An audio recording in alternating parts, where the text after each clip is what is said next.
यह तो आप जानते ही होंगे कि महाभारत का युद्ध कुरुक्षेत्र में लड़ा गया था और यह 18 दिनों तक चला था।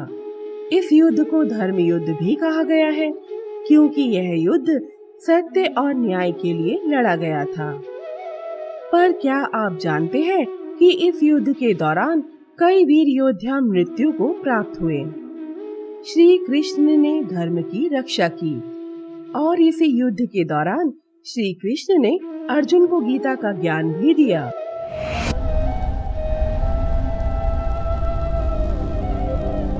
दोस्तों, आप सभी का बहुत बहुत स्वागत है हमारे चैनल ज्ञान और वैराग्य में। आज की इस वीडियो में हम जानेंगे कि महाभारत के युद्ध के वह 18 दिन कैसे थे और उन दिनों में क्या क्या हुआ था। पहला दिन। पहले दिन श्री कृष्ण और अर्जुन रथ लेकर कौरवों और पांडवों की सेना के बीच खड़े थे। इसी दौरान अर्जुन को युद्ध करने से पहले कुछ शंका हो रही थी और श्री कृष्ण के समझाने पर वह युद्ध के लिए तैयार हो जाते हैं। यह दिन कौरवों के लिए काफी अच्छा था क्योंकि पांडव पक्ष को भारी हानि हुई थी। उनके 10,000 सैनिक मारे गए थे और साथ ही विराट नरेश के पुत्र उत्तर और श्वेत को शल्य और भीष्म ने मार दिया था। दूसरा दिन। दूसरे दिन द्रोणाचार्य ने धृष्टद्युम्न को हरा दिया था। इधर भीष्म पितामह ने अर्जुन को कई बार घायल किया। भीम ने हजारों कलिंग और निषादों को मार दिया था। कुल मिलाकर पांडवों को इस दिन अधिक नुकसान नहीं हुआ था। तीसरा दिन। तीसरे दिन भीम और घटोत्कच ने दुर्योधन की सेना को युद्ध के लिए मैदान से भगा दिया, जिसे देख भीष्म ने संहार मचा दिया और उन्हें रोकने के लिए श्री कृष्ण ने अर्जुन को भीष्म का वध करने का आदेश दिया। परंतु अर्जुन साहस नहीं जुटा पा रहा था, इसीलिए भगवान श्री कृष्ण स्वयं भीष्म का वध करने के लिए आगे बढ़े।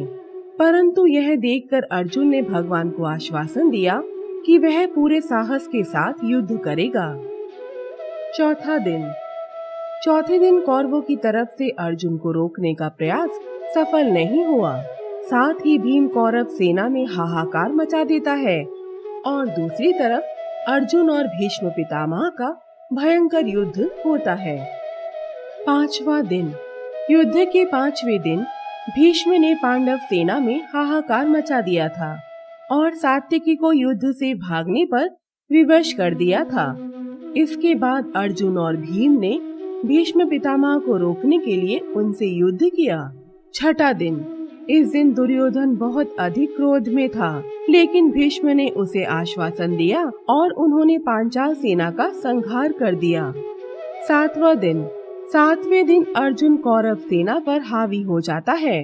दूसरी तरफ धृष्टद्युम्न दुर्योधन को युद्ध में हरा देता है, पर दिन के उपरांत भीष्म पांडव सेना पर हावी हो जाते हैं। आठवां दिन। आठवें दिन भीम धृतराष्ट्र के 9 पुत्रों का वध कर देता है। राक्षस अम्बलुक्ष अर्जुन के पुत्र इरावन का वध कर देता है और दूसरी ओर घटोत्कच दुर्योधन को अपनी माया जाल में फंसा लेता है। 9वां दिन। 9वें दिन भीष्म दुर्योधन को आश्वासन देते हैं कि या तो एक पांडव का वध कर देंगे या फिर श्री कृष्ण को शस्त्र उठाने पर विवश कर देंगे। भीष्म को रोकने के लिए श्री कृष्ण को अपनी प्रतिज्ञा तोड़नी पड़ती है और वे शस्त्र उठा लेते हैं। साथ ही यह दिन खत्म होते होते भीष्म पांडवों की अधिकतर सेना को समाप्त कर देते हैं। 10वां दिन। 10वें दिन श्री कृष्ण के कहने पर पांडव भीष्म से उन्हीं की मृत्यु का उपाय पूछते हैं, जिसके उत्तर में भीष्म कहते हैं कि अगर अर्जुन शिखंडी को आगे रखकर उन पर बाण चलाए तब उनकी मृत्यु संभव है।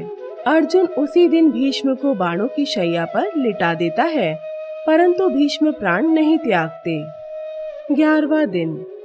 11वें दिन कर्ण पांडव सेना का भारी संहार करता है। साथ ही शकुनी और दुर्योधन युधिष्ठिर को बंदी बनाने की योजना बनाते हैं, परंतु उनकी योजना सफल नहीं हो पाती। 12वां दिन। इस दिन दुर्योधन और शकुनी की योजना के अनुसार वे अर्जुन को युद्ध के मैदान से दूर ले जाने में सफल होते हैं, परंतु अर्जुन समय पर पहुंचकर युधिष्ठिर को बंदी बनने से रोक लेता है। 13वां दिन। इस दिन द्रोणाचार्य युधिष्ठिर के लिए एक चक्रव्यूह रचते हैं जिसे केवल अभिमन्यु ही तोड़ सकता था, परंतु अभिमन्यु चक्रव्यूह से निकलना नहीं जानता था। युधिष्ठिर और भीम अभिमन्यु के साथ चक्रव्यूह में प्रवेश करने की कोशिश करते हैं, परंतु जयद्रथ उन्हें रोक लेता है और केवल अभिमन्यु ही भीतर प्रवेश कर पाता है। अभिमन्यु अकेले ही कौरवों से युद्ध करता है, परंतु वह वीर गति को प्राप्त हो जाता है। 14वां दिन।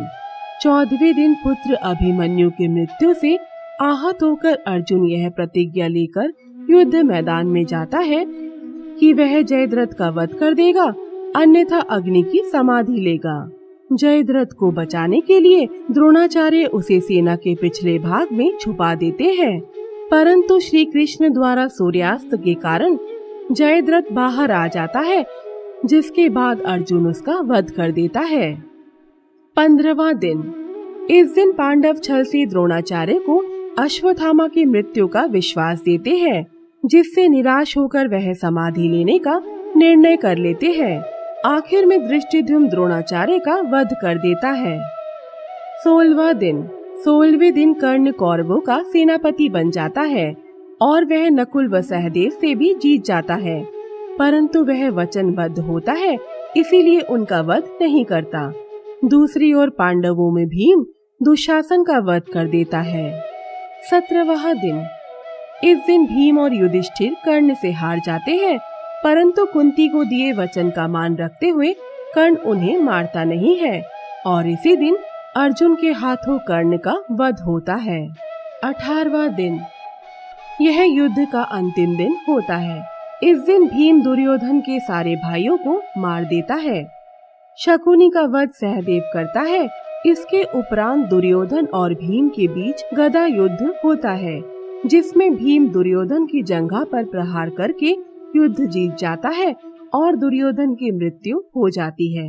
अंत में पांडवों की विजय होती है और इसी प्रकार 18 दिनों के बाद इस युद्ध का समापन होता है।